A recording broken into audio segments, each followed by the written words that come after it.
Space is in your fingertips. Think about it. GPS is on all our phones. So whether it's sharing your location with friends or dropping a pin on a map, we all use it all the time. Hi, I'm Alexandra, and I have served in the U.S. Space Force for 4 years, but I've served in the space mission for over 7. I'm going to explain today why I joined the Space Force. Well, first, I had time and experience in the Air Force doing the space mission. I also found it appealing that the Space Force was so prepared for innovation and that it transfers well to the civilian world. Let's start with my time in the Air Force.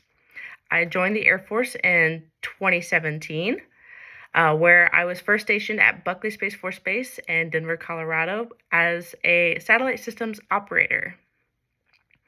There, I performed satellite command and control and infrared missile warning satellites. Yeah. Fun gig. But what does that mean?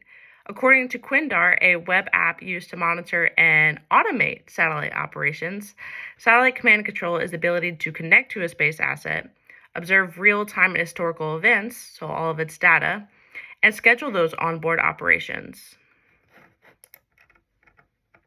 When Space Force became official, I was given 2 options.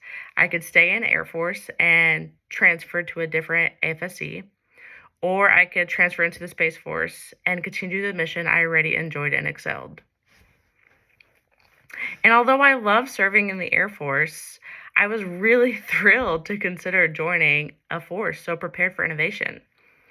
Space Force is focused on being lean, fast, innovative, and unified. And that's very alluring to join a force so receptive to change.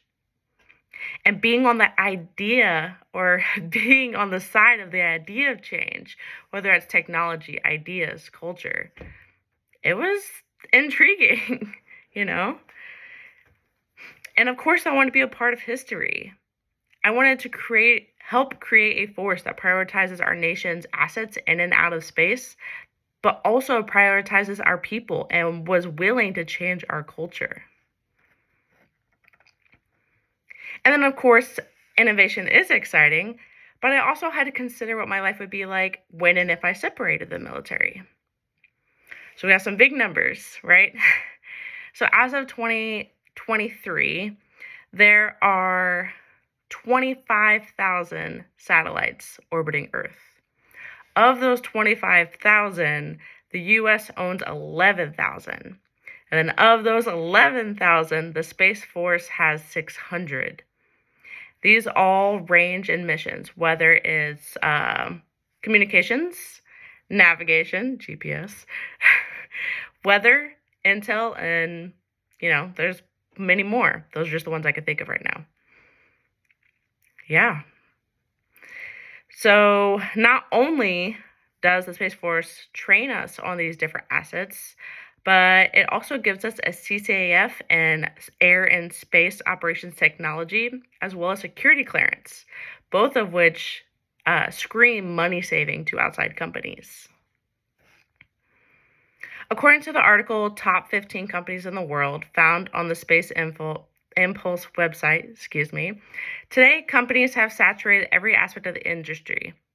We often refer to those that excel in each of these 5 main categories: launching, satellite manufacturing, satellite ground operations, or SATC2, orbital services, and technology relating to research and space exploration and colonization. So with all that in mind, who wouldn't want to join the world's greatest Space Force, right? Seemed like a good gig. And ultimately, I did. Because of my time as a satellite systems operator in the Air Force, the idea of being part of a receptive, innovative force, and knowing that I have pretty high chance of job security when and if I separate, led to the easy decision to join the Space Force. If you have any questions, feel free. And if you are as intrigued as I was, seek a recruiter to start your transfer.